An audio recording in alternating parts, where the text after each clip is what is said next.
Hey everybody, this is Greg Gossett from Gossett Trading and Mentoring, and today is Saturday, June 24th, 2023. Hope you're doing well. Thanks for tuning in to watch another edition of my weekend review. In this podcast, this will be the following format. First of all, we're going to run the U.S. legal disclaimer. Secondly, we will come back. We'll take a look at all the trades that I made last week, both on the daily, weekly, and monthly time frames. I'll talk about when I entered the trade, why I entered the trade, and most importantly, how I am going to manage the trade going forward, either to the upside or to the downside. And hope that's going to be helpful for you. Hope it's going to give you an idea of how I look at trading, how I look at support, resistance levels, proper positioning sizes, getting out quickly when I'm wrong, having an emergency stop, taking partial profits on the when the market gives them to me, trailing stops, all the kind of stuff, and explaining my process of how I trade. It was a good week. Had both some long trades and some short trades, but when we get to that section of the podcast, I will go through it all, and hopefully you will understand it all and get an idea of how I'm managing this trades. After that, we're going to do a little bit on trader psychology. Always the most important skill in trading is the ability to create a plan and then follow that plan regardless of what the market does. You don't know what the market's going to do, but you have to know exactly what you are going to do. And trader psychology is such a large portion of that. It is so important. So it's always helpful for me to teach this. Hopeful it's helpful when you listen to it as well, and you'll take some good things away from that. After that, I have gone down through my master watch list, both on the daily and the weekly time frames. I have identified some potential trades for next week that I'm interested in.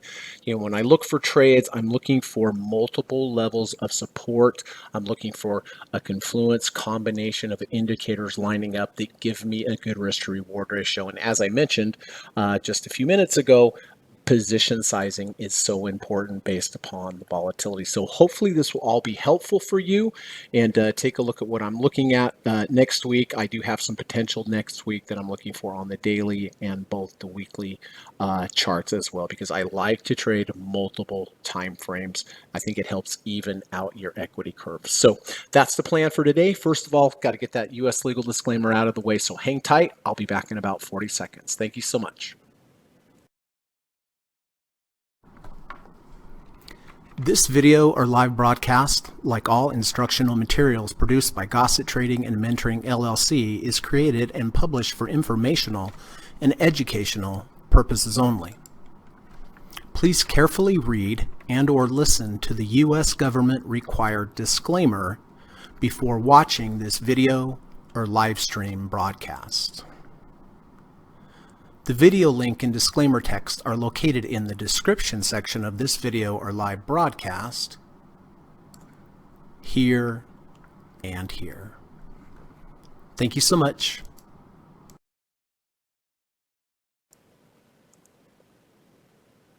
All right, thanks for holding through that with me. Let's get started on some of the daily trades that I took. Lyft. LYFT. I did get short Lyft back on the 9th of June.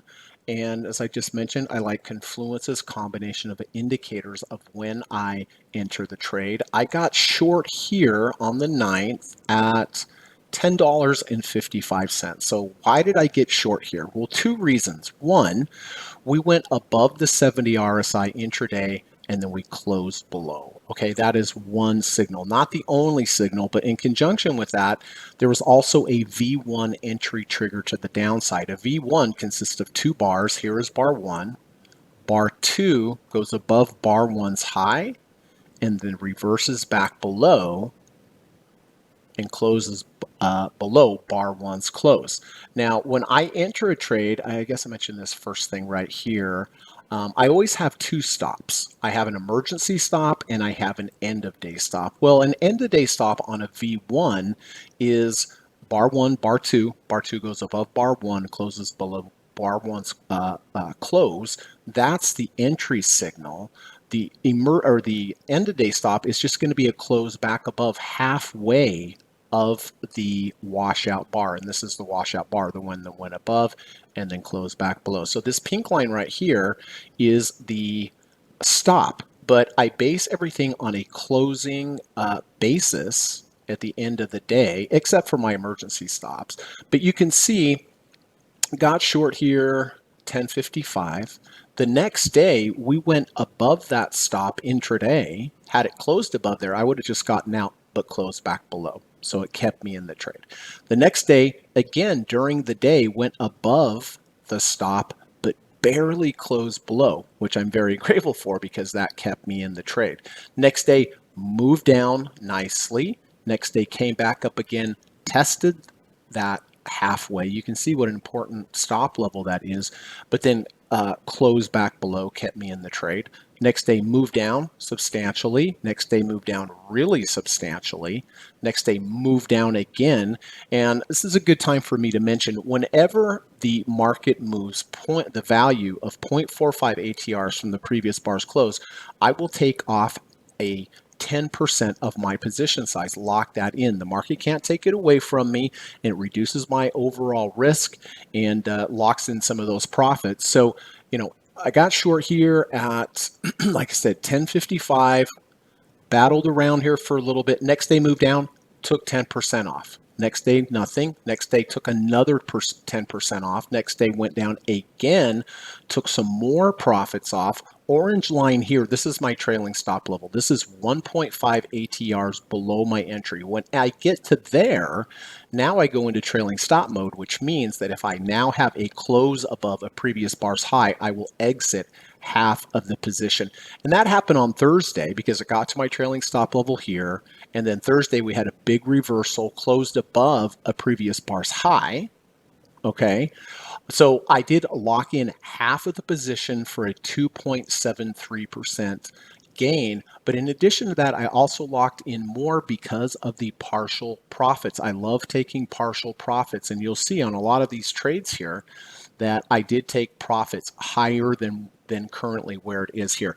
Let's talk about position size. Position size is very, very important. A formula that I use, I take 1% of my capital. Let's say it's a hypothetical $100,000 trading account. 1% of that is $1,000. So I would take $1,000, divide it by the value of the 2 ATR. That will show me exactly how many shares to buy. In this case right now, it's $1. So divided by $1, I buy 1,000 shares. Then what I do is I put an emergency stop exactly the value of the 2 ATR above my entry, so that if it gets there, regardless of what percent it is, if it gets there, I know that the maximum I'll lose on that trade is $1,000. Now that's the emergency stop. End of day stop, 95% of the time, getting out with a loss will be an end-of-day stop, not an emergency stop. But you have to have that emergency stop there just in case. All right. So look for the confluence combination of indicators. Take the trade, or before you take the trade, position size correctly, like I just showed you. Have your end-of-day stop. Have your emergency stop, and then taking partial profits and basically having a process. Now, I do teach a private one-on-one stock trading course. I've been teaching for years. I've taught people from all over the world at all different levels. It's a great course. I've been trading over 28 years, and I use 5 different trading approaches. If you're interested in taking the course with me, just reach out to me. I'll talk about it a little bit more at the end of the podcast, but my email is in the YouTube video here. All you have to do is reach out. We'll get a call, and I'll answer all of your questions. And it's a great course. You're going to learn so much from someone that's traded for so long. So keep that in mind. I do my best here in this podcast to show you the process that I'm using. But if you take my course, you will definitely internalize the entire process, because it depends on resistance, support, position sizing, trailing stops. So it's not something I can teach, step by step in this podcast. I mean, in the actual one-on-one course, it actually takes 15 hours to do, but it's worth it. It's an investment in yourself. So here on Lyft now, because I did get to my 1.5 ATR trailing stop level, if it ever gets back to my entry now, I'll just get out. That will be at the end of the trade at break even on the remaining amounts, but still a nice profitable trade. Rejection of the RSI, V1 to the entry, V1 entry trigger. In addition to that, sideways motion, never hit my end of day stop, took profits, took profits, took profits, took profits, locked in half of what I had remaining for a 2.73% gain. And then Friday it was down. So overall, really nice trade. All right, next trade. Qs. All right. Well, Qs have had quite a run. The market's been very bullish, but again, this is a V1, just like I showed you on Lyft. And by the way, if you go to my YouTube channel under the lessons playlist, there is a video called V1s, V2s. It's totally free. You can go and watch it, learn about it. It's a great entry signal, and it's really kind of the bread and butter of my trading. But again, here's a V1. Bar 1, bar 2 goes above bar 1's high, and then closes below bar 1's close. That's the trigger. In addition to that, on this particular day, it went above the 80 RSI and closed below the 80 RSI. So those were the two signals. Got short here, 669.91. Now, my end of day stop, really why I took this trade was because it went over 80, under 80. So if it closes back over 80, I'll just go ahead and get out. And of course I have my emergency stop. How far above? 2 ATRs, right? That's just like I explained on Lyft. So if it closes above the 80 RSI, right now it's 62.54, I will simply get out. Or if it reaches my trailing or my emergency stop, I will simply get out. Those are the defensive moves. Now, I got short here, 369.91. Next day, moved down again, took some partial profits. Next day, we moved down again, took some more partial profits, got to my trailing stop level, which is 1.5 ATRs below my entry because this is a short entry. Here, I thought I was going to get out of half of my position, but it never closed above the previous bar's close, so it kept me in, thankfully, because we were down about 1% on Friday, and I also took another 10% off. So this trade's doing very well, up 2.02% at the moment. Silver. Silver is a new trade that I took on Friday. And, I just mentioned that I like to have a combination and confluence of signals. Well, that's what happened on silver. See the black line here, 200 SMA. During the day, we went under the 200, but then closed back above the 200. Now I have support of the 200 below me.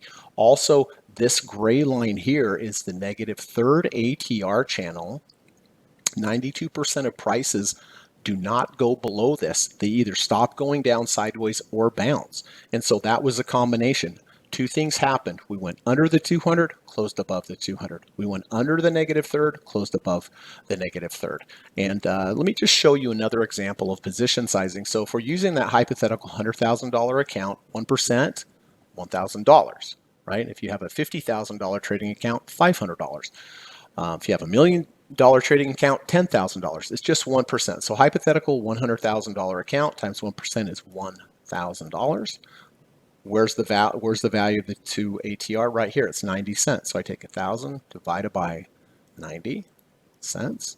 That would tell me to buy 1,111 shares. Okay, now 2 stops going on here. Emergency stop is going to be exactly the value of the 2 ATR from my entry. So here it is, 90 cents below. If it does get down to that level, I just get out. And how much have I lost? I've lost $1,000. Unlikely that's going to happen. More likely is that if it closes under the 200, I will simply get out for a small loss. And that's the key to trading, having a good risk to reward ratio, but keying your trades off a rejection of some kind of important level, like the 200-day moving average. Here is the orange line. This is 1.5 ATR trailing stop above. If it gets to that level, then I will go into trailing stop mode, which means then if I have a close below a previous bar's low, I will exit half. Now, on the partial profits, I mentioned I take the value of the 0.45 ATR, which is now 20 cents. So I add today's closing price, 20.58, plus 20 cents would be 20.78. That would be my first profit target on Monday. If it moves up 20 cents, if it's moved the value of 0.45 ATRs, then I would exit 10% of my position size, exiting into strength. Then I would also have a second and a third profit target. I take my first profit target, add 20 cents to that. That becomes my second profit target. My second profit target, add the 20 cents to that. That becomes my third. So rejection of two important levels, rejection of the 200-day moving average, rejection of the negative 38 ATR channel, position sizing correctly, knowing where my end of day stop, which is simply a close below this 200. If it doesn't hold, I quickly get out. Have my emergency stop down here just in case.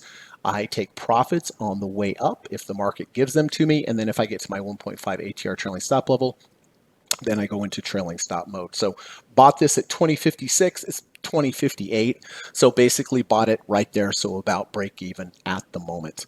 All right. AGQ. All right. Well, not everything works out. This one did not work out at all. But if you're position sizing properly based upon your account value, even when you're wrong, you're not wrong that much. In this particular case, I actually hit my my emergency stop level. It does not happen often, only about 5% of the time, but it's a good teaching example. I took the trade here on the 16th at 30.44 based upon the 520 crossover after sideways motion. Great signal. If you took this trade 100 times, statistically you would make money, but not every single time. And in this case, did not work for me. But I took the trade, 30.44. My end of day stop would simply be a 5 EMA closing below. And then I placed my emergency stop. So the next morning, it basically opened at my emergency stop. 6.96% down. Sounds like a lot, but because I position size correctly in that hypothetical $100,000 account, I only lost the 1%. And this only happens 5% of the time.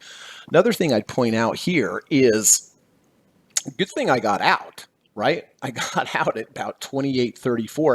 It's 26.14. And if you hold on to this trade, if you don't have a process that tells you to get out, if I didn't get out here, now it's down here, now it's down here, now it's a little bit up, but it's better just to get out when your process tells you to get out. A lot of times, yes, it will come back up and you're like, oh, why do I need stops? Well, who knows? This might just continue down. So this was a big loss here, percentage-wise, but as a percentage of my capital, not very large, 1%, because of the proper position sizing. Just so a quick review, lift short up 2.73%, Qs short up 2.02%, silver unchanged, basically even at this point, and then the loss that I locked in 6.96%. So those are the daily trades. Let's go to the weekly charts as well.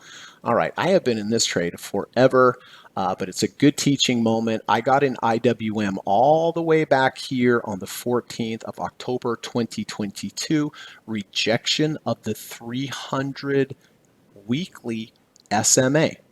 It went below during the week, closed above. At the end of the week, I got long 167.19. I position size, taking my maximum allowed loss, dividing by the 2 ATR. I placed my emergency stop all the way down here. My end of day stop would simply be a close below the 300 week moving average. I placed my 1.5 ATR trailing stop level up here. And as I mentioned, if it moves the value of 0.45 ATRs from the previous bar's close, I get out of 10% of my position. So the next week went up nicely, took 10% off. Next week, moved up nicely, took another 10% off. Next week, got to my trailing stop level. Now I'm in trailing stop mode, which means if I have a close below a previous bar's low, I will get out of half. Did not happen. Next week, we moved up again strongly. Took profits there. Next week, sideways motion, sideways motion, sideways motion. And then here I had my first close below the previous bar's low after reaching trailing stop level. I got out of half of the remaining shares for a profit of 6.53%. Then we moved back down, did not close below the 300 week moving average. Then we had a whole month and a half of up again, where I continued to take profits here, continued to take profits here, continued to take profits here. Got some at the very, very top. Then we moved back down. I thought for sure we would have a close below the 300, but it has held steady. You can see it bounced there, closed above, went below it during the week, closed above. That kept me in. Move sideways, a couple more attempts at the 300, but always closed above. And then over the last few weeks, moved up, took more profits, took more profits. So now I'm hanging out with a small amount of shares, but it's still holding above the 300, and it is currently up 7.33% on the remaining shares. I did sell some much, much higher as well. That's why it's so important, in my opinion, to take partial profits when you have them. And that is definitely something that I will teach you if you decide, or if you're interested in taking my one-on-one course. You have to play offense and defense. Just like any great sports team, you have to play offense and defense in trading, in my opinion. Okay, XLF. Good example of a trailing stop that triggered this week. I bought XLF all the way back here on the 24th of March with this bounce at the 250-week moving average. I position size correctly. I placed my emergency stop 2 ATRs below. My end of week stop would simply have been a close below the 250. Next week moved up nicely, took some partial profits. Nothing the next week. Next week moved up again, took some partial profits, and then also got to trailing stop level, which means now in the future, if I have a close below a previous bar's low, I'm going to get out of half. Next week, didn't do anything, went below the low but closed above. Next week, went below the low, closed above, moved sideways for a few weeks. Now we started to move up again, took some more profits here on the week that moved up here, but this is now the first week, the first bar that closed below the previous bar's low after reaching trailing stop level. So in addition to the partial profits that I took with the 0.45 ATR process, I did sell the half of what I had remaining on Friday with the close below the previous bar's low after reaching trailing stop level for a profit of 6.38%. Pretty good. All right, next one, XLRE. Ooh, this one had a tough week. I did buy XLRE back on the 2nd of June with this higher low V2 configuration. Here is bar 1. Bar 2 goes below bar 1's low. Bar 3 closes above bar 1's close. That was my entry signal here, 36.32. My end of week stop would simply be a close below halfway of the washout bar. And of course, as always, I have my emergency stop down here. Here's my trailing stop level up here. Moved up here, took some profits. Next week, moved up again, took some profits, which obviously I'm glad, because this week was a really big down week. But you see, interestingly enough, do you see the level that was halfway of the washout bar here, my end of day stop? Do you see how we moved down substantially? We were down 4.86% on the week, but do you see how it still did not close below this level? The halfway of the washout bar does offer some strong support. So unfortunately, this trade was up very, very nice, but this week took it away. But I'm still in the trade. It has to close below halfway of this washout bar line here, and it's down slightly now, 1.31%. But again, I did take partial profits on the way up, so it reduced my position size, locked that in. Make sense? All right, so just review. IWM on the weekly up 7.33%. XLF up 6.38%, XLRE, the loss of 1.31%. And then let's get to the monthly. Really good trade on the monthlies. I like to trade dailies, weeklies, and monthlies. And here is Southwest Airlines. And why I took this at the end of the month last month, because it went below the 200-month moving average, closed back above. I did get long at 29.60. Moved up nicely this week, or this month, up 14.2%. Of course, I did take 10% off. Lock that in, reduce my position size, and currently where I entered compared to where it is, up 12.79%. And of course, I position size. I placed my emergency stop 2 ATRs below, and my end of months, or end of emergency stop 2 ATRs below, and my end of month stop would simply be pretty much the opposite of why I got in the trade. Why did it get in the trade? Because it rejected the 200-month moving average. So therefore, if it closes below the 200, that's my end of bar stop. Hopefully that doesn't happen, but it certainly could. But again, I already took some off. Orange line up here, my 1.5 ATR trailing stop level. So if it gets to there, then I will go into trailing stop and tighten up those stops. So hope that makes sense.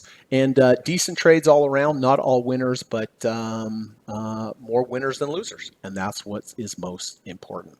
All right, let's get over to trader psychology. This is from my really good friend and mentor and teacher over the years, Steve Burns. You can follow Steve at S. Joseph Burns over on Twitter. It's worth your while. He has great information, great trader, great author. And this is the New Traders, Rich Traders group over on Facebook, which is also a great group. But please follow Steve. He just has a plethora of great information. Let's see what Steve has to say. Don't chase the market. Let it come to you. A well-timed trade is a symphony of patience, strategy, and opportunity. It's so true. Warren Buffett says there's no three strikes rule in the market, meaning you can sit and wait for that perfect trade to come along. You do not get penalized for waiting for a proper trade to come along, and you should take advantage of that as a trader. Wait for the stars to align. Wait for the confluence combination of indicators to line up before you pull the trigger. So a well-timed trade is a symphony of patience, being patient, waiting for the trade, having a strategy. My strategy is different than others, but I have a strategy waiting for those confluences, combinations of indicators, and opportunity. So don't chase the market. Let it come to you. A well-timed trade is a symphony of patience, strategy, and opportunity. I like the word symphony because it's really what it is. It's easy to hit the buy button, sell button, but what really separates good traders from bad traders and successful traders from unsuccessful traders is the ability to be patient and let that trade come to you. So thank you so much, Steve Burns, and please follow Steve over on Twitter at @SJosephBurns. All right, so here are the potentials that I'm looking at for next week. Again, almost everything we look at here is not going to be where it needs to be in order for me to take a trade, but that's where the patience part comes in. Here is ARK, ARKK. Of course, ARK has had a big, nice move up, but we have had a pullback back into the value zone. What I've identified for next week on ARKK is this orange 300-day moving average, and it dovetails perfectly with the gray dotted line, which is the 50 EMA. So obviously I don't want to be buying up here. I don't like to buy over the value zone in general, but if next week we come down and we either go below the 300 and then close above, that would give me a very good risk to reward ratio. Or alternatively, if we close below and then close back above, rejecting prices below the 300, that would be interesting to me. I did draw the green line here where the 300 and the 50 EMA dovetail, and then I want to look at the larger time frame and see if there's any support at that level on the larger time frame. Well, yeah.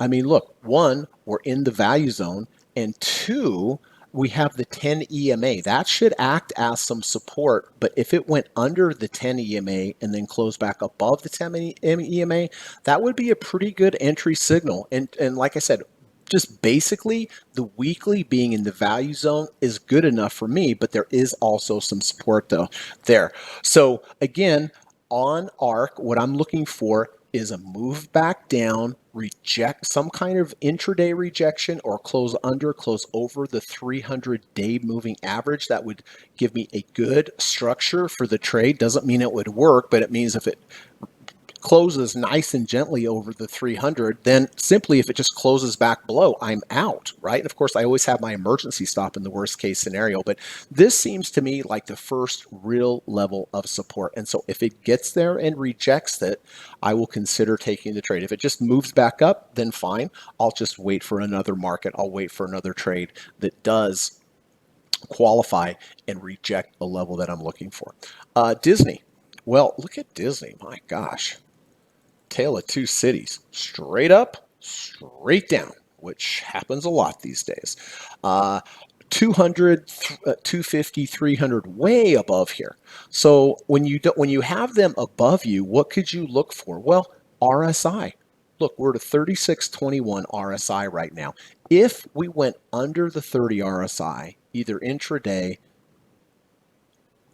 and then intraday went below the 30 and closed back above, that would be a potential entry. Or if we close under the 30 and close back over the 30, that would also be a valid signal. Look at the MACD. Here we have a low. You see how deep these red MACD bars are? This is momentum.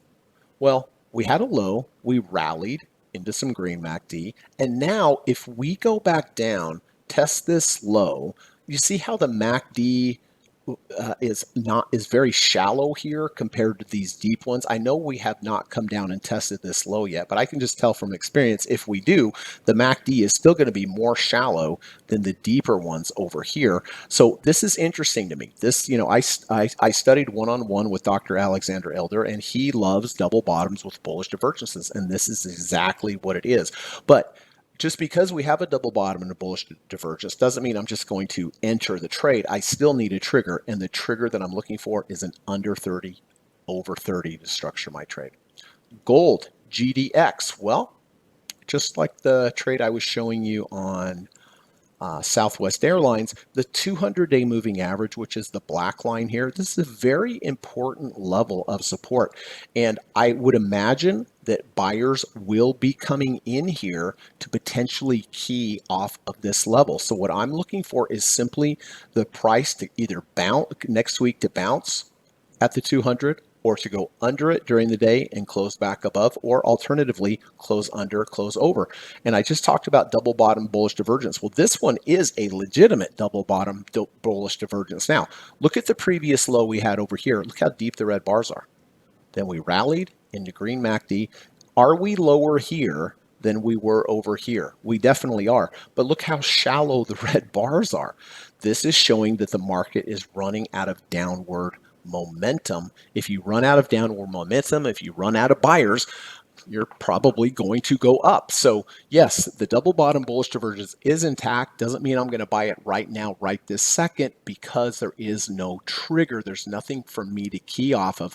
But the 200 makes a lot of sense. If next week we either go close under, close back above, that would be one option. Second option would be if we came down and just bounced, or third option, if we went below the 200 and closed back above. I highlighted the 200-day moving average here with the green line. Let's look at the higher time frame. Dovetails nicely with the -1 ATR channel. So multiple levels of support. And you might be listening to this going, oh, there's so many rules and all this kind of stuff. It's really not that hard, especially if you are taught correctly. And I'm a very good teacher. And in my one-on-one courses, that's why it takes 15 hours. But by the time you're done with this, you will know. So that is what I'm looking for on GDX. Let's just do a quick recap. ARC, I'm looking next week for rejection of the 300-day moving average. Walt Disney, looking for a potential under 30, over 30. GDX, looking for a potential rejection of the 200.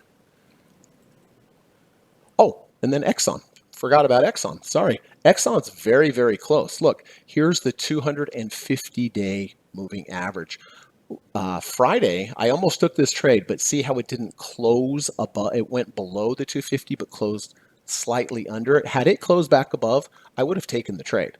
But next week, we could certainly just pop our head over the 250, and that would be my entry. Then I would position size. I place my emergency stop, the value of 2 ATRs below, and then simply if I have a close below the 250, I'm simply out. If I'm right, I have a lot of upside potential, and if I'm wrong, I know the worst case scenario. So that's what's important about having asymmetrical risk. If you're right, having the opportunity to be right large, and if you're wrong, creating and structuring the trade so that if you're wrong, you're just wrong small. That's the key. And then I drew the green line here at the 250. Let's see what that looks like on the higher time frame. Yeah, have support of the the 50 weekly EMA below me. So that trade makes a lot of sense. So real quick recap, the trades I'm looking for: ARC looking for rejection of the 300 week next week. Walt Disney looking for rejection of the 30 RSI. GDX looking for rejection of the 200. and Exxon looking for a close, nice gentle close back above the 250. So, Monday, technically, all of these could trigger at the same time. Does that mean I would take all the trades at the same time? Absolutely not. I'm going to pick the best one of the day. And what's the best one? Which one has the most confluences of signals? Which one has the best risk to reward ratio? Which one looks best on all time frames? That's the one I would pick. I have a rule. I only pick one trade per day. Even if I had 11 that triggered, I look for the best one. All right.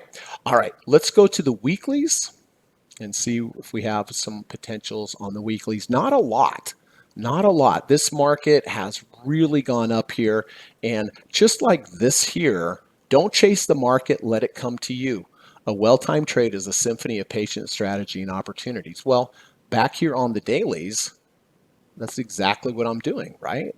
I'm identifying the potential trades, ARC, if it gets here, but only if it gets there. Walt Disney, waiting, being patient for an under 30 over 30. If it doesn't, I just don't take the trade.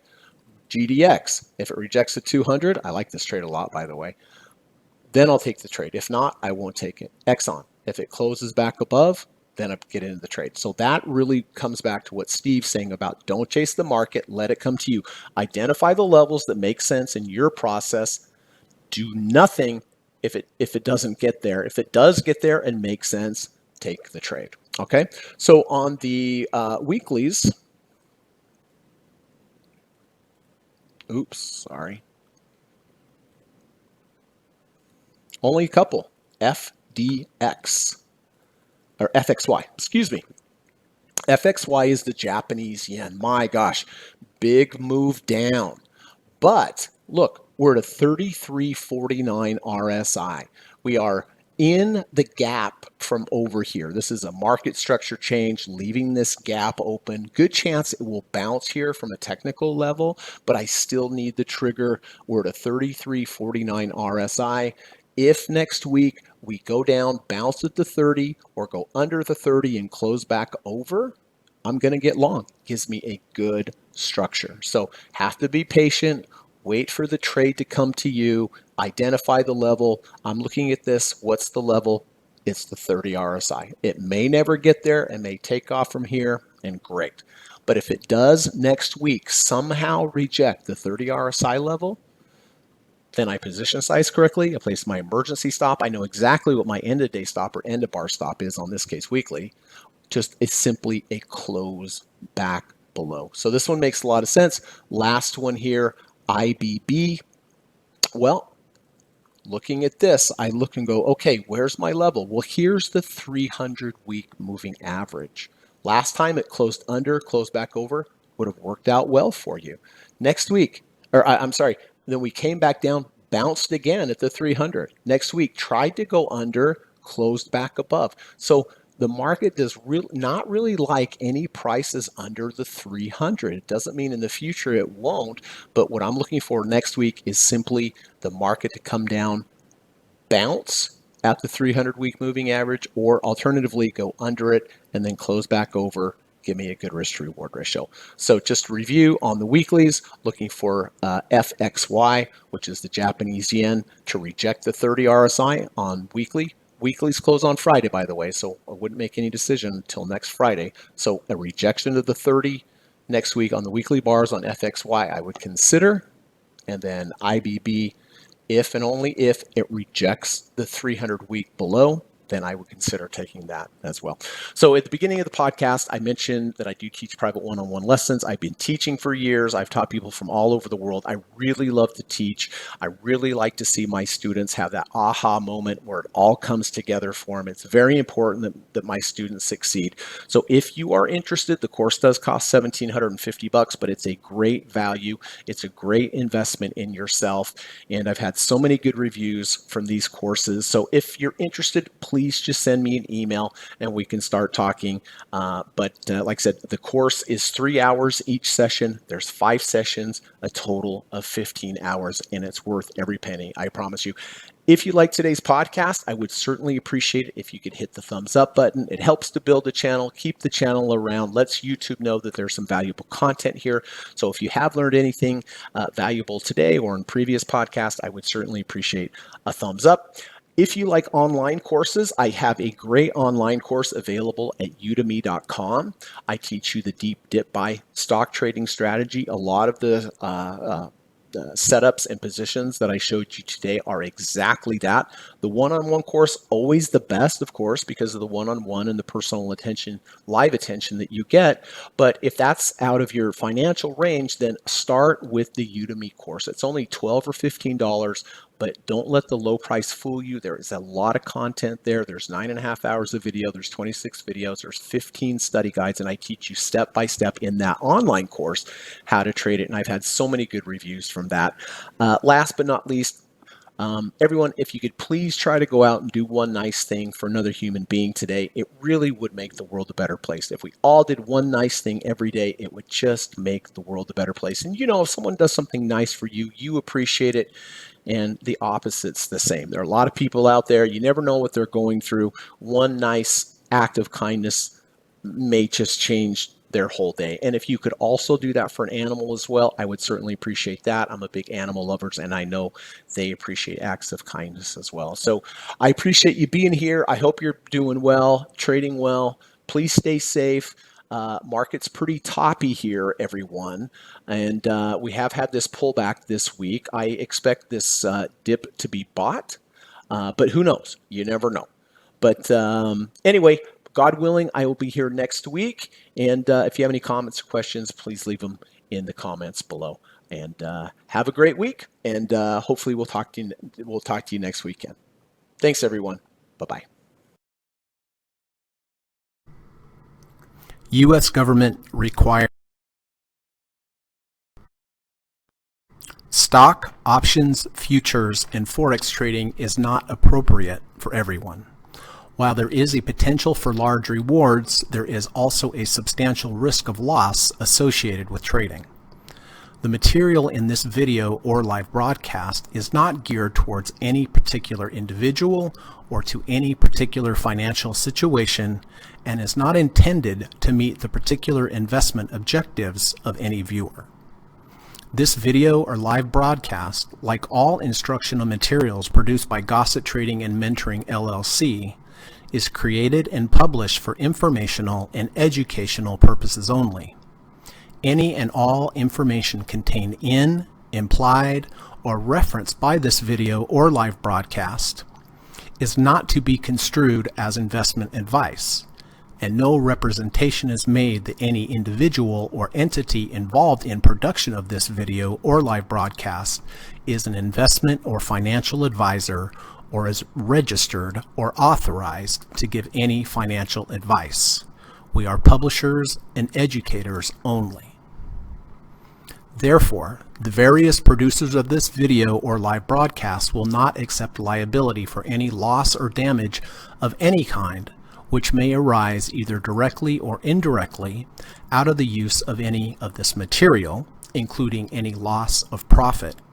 No representation is made that any account or investment will or is likely to achieve the profit or losses demonstrated. We recommend consultation with a licensed and qualified professional before making any investment decision. This video or live broadcast is not to be construed as an offer to buy or sell any security, financial instrument, or financial product of any kind. Notice is hereby given that any individual or entity involved in production of this video or live broadcast or their clients may have an interest in any security, financial instrument, or financial product mentioned or referenced. Any simulated or hypothetical performance result depicted does not represent actual trading and therefore may under or overcompensate for the impact of various market factors such as lack of liquidity. Thank you.